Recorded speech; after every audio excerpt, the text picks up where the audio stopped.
YouTube channel माहिती master. मी तुमच्यासाठी घेऊन आलो आहे तुमच्या फायद्याची माहिती। तर चला सुरुवात करूया।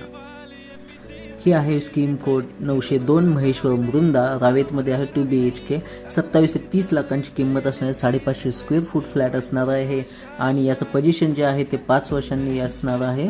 याच्याबद्दल अजून डिटेलमध्ये माहिती तुम्हाला आपल्या यूट्यूब चॅनलवरती आहे, ती तुम्ही पाहून घ्या आणि लगेच सबस्क्राईब करा आणि लाईक करा, जेणेकरून तुम्हाला पुढच्या येणाऱ्या व्हिडिओची माहिती आधीच भेटून जाईल। आपल्या डिटेल माहितीमध्ये महावितरणची माहिती, फ्लॅटचं लोकेशन, लेआउट आणि रेंटस किती असेल या सगळ्यांची माहिती असते। अजून चॅनलला सबस्क्राईब केलं नसेल तर लगेच करा आणि आपल्या चॅनलवरती संपूर्ण माहिती अवेलेबल आहे, ती पाहून घ्या।